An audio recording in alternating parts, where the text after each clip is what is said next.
தலைமை செயலர் முருகானந்தம் மாற்றம் எதிரொலி. தேர்தல் ஆணையத்துக்கு எதிராக உயர்நீதிமன்றத்திற்கு போன திமுக. முக்கிய அதிகாரிகள் தூக்கப்பட்டதன் பின்னணி என்ன? அரசாணை ரகசியத்தை உடைத்து தலைமை நீதிபதி கொடுத்த பேரதிர்ச்சி. வணக்கம் நண்பர்களே. சட்டமன்ற தேர்தல் நெருங்கி வருவதை அடுத்து கோட்டையிலிருந்து மு.க.ஸ்டாலின் வெளியேற்றப்பட்டு தமிழக தேர்தல் ஆணையம் கோட்டையை கைப்பற்றியுள்ளது.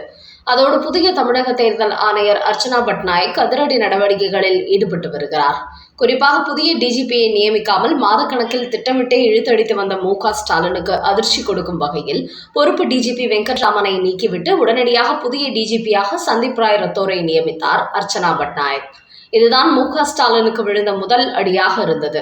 அதையடுத்து மு.க.ஸ்டாலினின் முக்கிய வலதுகரமாக இருந்த தலைமை செயலர் முருகானந்தத்தை மாற்றிய தேர்தல் ஆணையம் புதிய தலைமை செயலாளராக சாய்குமார் IAS-ஐ நியமித்தது.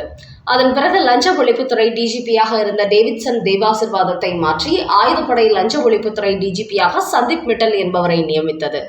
இப்படி தமிழக தேர்தல் ஆணையம் அடுத்தடுத்து மு.க.ஸ்டாலினின் விசுவாசமான அதிகாரிகளாக இருந்த அதிகாரிகளை தட்டி தூக்கியதால் ஒட்டுமொத்த அறிவாலயமும் ஆட்டம் கண்டு கிடக்கிறது. அதோடு தற்போது புதிய தலைமை செயலாளர் நியமிக்கப்பட்டிருக்கும் சாய்குமார் IAS முன்னாள் முதலமைச்சர் எடப்பாடி பழனிசாமியின் தனி செயலாளராக இருந்தவர் என்பது குறிப்பிடத்தக்கது. இப்படி முக்கிய பொறுப்புகளுக்கு அதிமுக புள்ளிகள் நியமிக்கப்படுவதும் திமுகவுக்கு பேரதிர்ச்சியை கொடுத்திருக்கிறது. இந்த நிலையில்தான் இதை எதிர்த்து திமுக சார்பில் சென்னை உயர்நீதிமன்றத்தில் ஒரு வழக்கு தொடுத்துள்ளார்கள். அதாவது தேர்தல் நடத்தை விதிமுறைகள் அமலுக்கு வந்த பிறகு மாநில அரசின் அனைத்து அதிகாரிகளும் தேர்தல் கமிஷனரின் அதிகாரத்துக்கு உட்பட்டவர்கள் ஆகிவிடுகிறார்கள். இந்த நிலையில்தான் தங்களுக்கு யார் யார் மீதெல்லாம் ஆட்சேபனை இருக்கிறதோ அவர்களையெல்லாம் தேர்தல் ஆணையர் மாற்றி சரியாக செயல்படக்கூடிய நபர்களை அந்த இடத்திற்கு கொண்டு வருவார்கள். அந்த அடிப்படையில் தான் தற்போது தமிழகத்தில் 3 முக்கிய அதிகாரிகள் நீக்கப்பட்டு புதிய அதிகாரிகள் நியமிக்கப்பட்டுள்ளார்கள். அதோடு 3 ஆண்டுகள் ஒரே இடத்தில் பணியாற்றக்கூடிய அரசு ஊழியர்களை இடமாற்றம் செய்ய போவதாக ஏற்கனவே தேர்தல் ஆணையம் அறிவித்திருந்தது. அதோடு கடந்த 1994ஆம் ஆண்டு அரசு துறையில் பணியாற்றும் ஊழியர்களை 3 ஆண்டுகளுக்கு ஒரு முறை இடமாற்றம் செய்யும் வகையில் ஏற்கனவே அரசாணை பிறப்பிக்கப்பட்டுள்ளது. அந்த அடிப்படையில் தான் இந்த மாற்றம் நடைபெற்றுள்ளது. மேலும் ஆளும் அரசாங்கத்தின் முக்கிய புள்ளிகளுடன் தொடர்பில் இருந்த அதிகாரிகள் தேர்தல் நேரத்தில் அவர்களுக்கு சாதகமாக செயல்படுவதற்கும் அதிகப்படியான வாய்ப்புள்ளது. இதுபோன்று கடந்த காலங்களில் சில அதிகாரிகள் செயல்பட்டுள்ளார்கள். அவற்றை கருத்தில் கொண்டுதான் தேர்தல் ஆணையம் இந்த நடவடிக்கையை எடுத்துள்ளது. ஆனால் இதை எதிர்த்து திமுக சார்பில் தாக்கல் செய்யப்பட்ட மனுவை நேற்று சென்னை உயர்நீதிமன்ற தலைமை நீதிபதி SA தர்மாதிகாரி அமர்வில் விசாரிக்கப்பட்டது. அப்போது நீதிபதி அரசு ஊழியர்கள் இடமாற்றம் என்பது பணி சம்பந்தப்பட்ட விவகாரம் என்பதால் இதை பொதுநல வழக்காக கருத முடியாது. அதோடு இது தேர்தல் ஆணையத்தின் நடவடிக்கையாகும். அதனால் அதற்கு நீதிமன்றம் தடை போட முடியாது. ஜனநாயக முறைப்படி தேர்தல் நடத்துவதற்கு ஏற்ற அதிகாரிகளை அவர்கள் முக்கிய பொறுப்புகளுக்கு கொண்டு வருவார்கள்.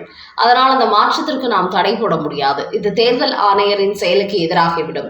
ஒரு அதிகாரியை தேர்தல் ஆணையர் மாற்றுகிறார் என்றால் அவர் 3 ஆண்டுகளுக்கு அதே பதவியில் இருக்கக்கூடிய நபராக இருக்கலாம். அப்படி இருந்த காலகட்டத்தில் பலரிடத்தில் அவர் நெருங்கி பழகி இருப்பார். அதை வைத்து அவர் மூலமாக அரசியல் கட்சிகள் சில காரியங்களை சாதிப்பார்கள். அதனால் இது போன்ற விஷயங்களுக்கு இடம் கொடுக்க கூடாது என்பதற்காகத்தான் ஒரே பதவியில் 3 ஆண்டு இருக்கும் அதிகாரிகளை தேர்தல் ஆணையம் இடமாற்றம் செய்திருக்கிறது. இது முழுக்க முழுக்க தேர்தல் ஆணையரின் நடவடிக்கை என்பதால் அந்த உத்தரவை தடுத்து நிறுத்தவும் மாற்று கருத்து சொல்லவும் நீதிமன்றத்திற்கு அதிகாரம் இல்லை என்று சொல்லி அந்த மனுவை தலைமை நீதிபதி திருப்பி அளித்துள்ளார். அதனால் தேர்தல் ஆணையத்தை எதிர்த்து தாங்கள் எதுவும் செய்ய முடியாது என்கிற முடிவுக்கு திமுக வந்துள்ளது. என்றாலும் 2ஆம் தட்டு அதிகாரிகளையாவது தாங்கள் தக்க வைத்துக் கொள்ள வேண்டும் என்பதற்கான முயற்சிகளில் திமுக தரப்பு களமிறங்கி இருப்பதாகவும் தகவல்கள் வெளியாகியுள்ளன. அந்த அளவுக்கு மு.க.ஸ்டாலினை பொறுத்தவரை இது அவருக்கு முக்கியமான தேர்தலாகும். தமிழக அரசியல் வரலாற்றில் ஒரு முறை கூட திமுக 2 முறை தொடர்ச்சியாக ஆட்சி செய்ததில்லை. அதனால் இந்த முறை ஏதாவது சூழ்ச்சிகள் செய்தாவது தான் வெற்றி பெற்றுவிட வேண்டும் என்று அவர் திட்டம் தீட்டி வந்த நிலையில் அவருக்கு உறுதுணையாக இருந்த அத்தனை அதிகாரிகளையும் உளவுத்துறை கொடுத்த அதிர்ச்சி ரிப்போர்ட் அடிப்படையில் தட்டி தூக்கிவிட்டார்கள். அதனால்தான் தங்களது அபிமானத்திற்குரிய அதிகாரிகளை தேர்தல் ஆணையர் மூலம் பாஜக அரசு தட்டி தூக்கிவிட்டதாக சொல்லிக்கொண்டு தேர்தல் ஆணையம் பாஜகவின் கட்டுப்பாட்டுக்குள் உள்ளது. முழு மூச்சாக அவர்கள் பாஜகவிற்கு தான் வேலை செய்கிறார்கள். தமிழக தலைமை செயலரை மாற்றி ஒருதலைபட்சமாக தேர்தல் ஆணையம் செயல்பட்டுள்ளது என்று மு.க.ஸ்டாலின் ஒரு அறிக்கை வெளியிட்டுள்ளார்.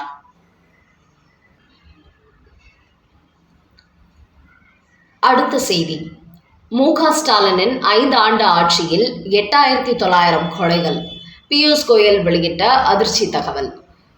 தமிழக முதலமைச்சர் மு.க.ஸ்டாலின் தன்னுடைய விளம்பர மாடல் ஆட்சியில் ஏகப்பட்ட நலத்திட்டங்களை தமிழ்நாட்டுக்கு கொண்டு வந்து விட்டதாகவும், இந்தியாவிலேயே நம்பர் 1 ஆட்சியை நான் தான் செய்திருக்கிறேன் என்று தெருவுக்கு தெரு போஸ்டர்களை அடித்து ஒட்டி கொண்டு வருகிறார். ஆனால் அதை பார்த்துவிட்டு இந்த திட்டங்களை எல்லாம் தமிழ்நாட்டில் எப்போது நிறைவேற்றினார்கள், இதன் மூலம் பலன் பெற்றது யார் என்று தெரியாமல் தடுமாறிக் கொண்டு வருகிறார்கள். இந்த நிலையில் ஸ்டாலின் ஆட்சியின் அவலங்கள் குறித்து மத்திய அமைச்சர் பியூஷ் கோயல் ஒரு செய்தி வெளியிட்டுள்ளார். அதில் திமுக ஆட்சியில் தமிழ்நாட்டில் சட்டம் ஒழுங்கு சந்தி சிரிக்கிறது. திமுகவின் கவுன்சிலர்கள், இளைஞரணி தலைவர்கள் மீது பாலியல் வன்கொடுமை குற்றச்சாட்டுகள் இருக்கிறது. ஆனால் யார் மீதும் காவல்துறை எந்த நடவடிக்கையும் எடுக்கவில்லை. குறிப்பாக கடந்த 5 ஆண்டுகளில் ஸ்டாலின் ஆட்சியில் தமிழ்நாட்டில் 8900 கொலைகள் நடைபெற்றுள்ளது. அது மட்டுமின்றி நீதிமன்றங்களிலேயே நீதிபதிகளும் வழக்கறிஞர்களும் தாக்கப்பட்டுள்ளார்கள். அப்படி ஒரு மோசமான ஆட்சியை ஸ்டாலின் நடத்தியிருக்கிறார். அதோடு தமிழ்நாட்டு பெண்களுக்கு எந்த ஒரு பாதுகாப்பும் இல்லை. மேலும் தமிழ்நாட்டில் உள்ள ஏழை மக்களுக்கு 9 லட்சம் வீடுகளை கட்டிக் கொடுக்க மத்திய அரசு தயாரானது. ஆனால் இன்னும் 3 லட்சம் வீடுகள் கட்டிக் கொடுக்க முடியவில்லை. அந்த அளவுக்கு திமுக அரசு மத்திய அரசின் திட்டங்களை தமிழ்நாட்டு மக்களுக்கு கொண்டு சேர்க்கப்படாமல் தடை போடுகிறது. குறிப்பாக தமிழ்நாட்டு மக்களுக்கு திமுக மட்டுமே நன்மை செய்கிறது, மத்திய அரசு எந்த நன்மையும் செய்யவில்லை என்று ஒரு நிலையை ஏற்படுத்த வேண்டும் என்று ஸ்டாலின் திட்டமிட்டு செயல்பட்டு வருகிறார். அவரது இந்த செயல்பாட்டால் தமிழ்நாட்டு மக்கள் தான் பாதிக்கப்படுகிறார்கள் என்றும் பியூஷ் கோயல் ஒரு பரபரப்பு செய்தி வெளியிட்டிருக்கிறார். அடுத்த செய்தி, விஜயின் ஜனநாயகன் படத்தின் 5 நிமிட காட்சிகள் லீக் ஆனது. தமிழக வெற்றிக் கழக தலைவரான விஜய் சட்டமன்ற தேர்தலில் பெரம்பூர் மற்றும் திருச்சி கிழக்கு என 2 தொகுதிகளில் போட்டியிடுகிறார். அதாவது ஒரு தொகுதியில் தோல்வி அடைந்தாலும் ஒரு தொகுதி தனக்கு கை கொடுக்கும் என்று அவர் எதிர்பார்க்கிறார். ஆனால் திமுகவோ விஜயை எப்படியாவது வீழ்த்திவிட வேண்டும் என்று அவருக்கு எதிராக அந்த 2 தொகுதிகளிலும் சிட்டிங் எம்எல்ஏவாக இருப்பவர்களையே மீண்டும் வேட்பாளராக நிறுத்தியிருக்கிறது. இதனால் இந்த 2 தொகுதிகளிலும் திமுகவுக்கு தாவேகாவுக்கும் இடையே கடுமையான ஃபைட் இருக்கும் என்று தெரிகிறது. இந்த நிலையில் விஜய் நடித்து பொங்கலுக்கு வெளியாக இருந்த ஜனநாயகன் படம் சென்சாரில் சிக்கிக் கொண்டது. இந்த படத்தில் அரசியல் வசனங்கள் இருப்பதோடு சில முக்கிய குறியீடுகள் இருப்பதாகவும் சென்சார் போர்டு குற்றம் சாட்டியது. அதையடுத்து ஜனநாயகன் படக்குழு நீதிமன்றத்திற்கு சென்ற நிலையில் சென்சார் போர்டும் நீதிமன்றத்தில் மேல்முறையீட்டு மனு தாக்கல் செய்தது. இதன் காரணமாக மேலும் படத்தை வெளியிடுவதில் சிக்கல் ஏற்பட்டது.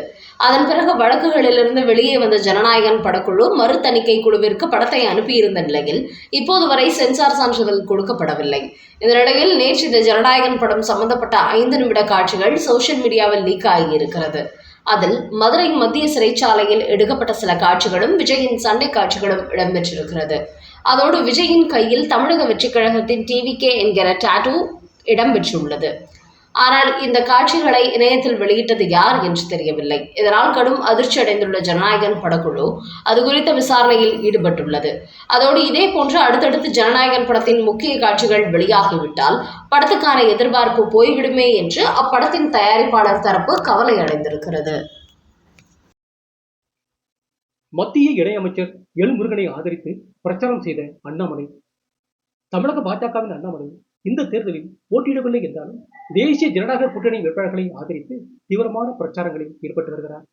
அந்த வகையில் நேற்றவர் அவினாசி தொகுதியில் போட்டியிடும் பாஜக வேட்பாளர் எல் முருகனை ஆதரித்து பிரச்சாரம் செய்திருக்கிறார். அப்போது அண்ணாமலை பேசும்போது, மத்திய இணையமைச்சராக இருக்கும் எல் முருகன் அவினாசி தொகுதியில் போட்டியிடுவது மக்களுக்கு கிடைத்த பெரிய வாய்ப்பு. இந்த தொகுதி அதிமுகவின் கோட்டையாக இருப்பதால் இங்கு அவரது வெற்றி உறுதியாகிவிட்டது என்றாலும் அவரை மிகப்பெரிய வாக்கு வித்தியாசத்தில் மக்கள் வெற்றி பெற வைக்க வேண்டும். திமுக ஆட்சியில் தமிழ்நாட்டில் பெண்களுக்கு எந்தவித பாதுகாப்பும் இல்லை. அனைத்து விலைவாசியும் உயர்ந்துவிட்டது. கடந்த 5 ஆண்டுகளில் 8000 பேர் படுகொலை செய்யப்பட்டுள்ளார்கள். 7080 பெண்களுக்கு எதிரான பாலியல் வன்கொடுமை சம்பவங்கள் பதிவாகியுள்ளது. 39,900 போக்சோ வழக்குகள் பதிவாகி இருக்கிறது. எங்கு பார்த்தாலும் மதுபான விற்பனை. அந்த வகையில தமிழ்நாட்டு வரலாற்றிலேயே ஒரு மோசமான ஆட்சி ஸ்டாலின் நடத்தி கொண்டிருக்கிறார் என்று பேசியிருக்கும் அண்ணாமலை, திமுகவின் ஊழல் ஆட்சிக்கு முடிவு கட்டிவிட்டு இரட்டை டபுள் என்ஜின் ஆட்சியை கொண்டு வந்து தமிழ்நாட்டை வளர்ச்சி பாதைக்கு எடுத்துச் செல்ல எல் முருகனுக்கு அவிநாசி மக்கள் வாக்களியுங்கள் என்று கேட்டுக்கொண்டுள்ளார் அண்ணாமலை.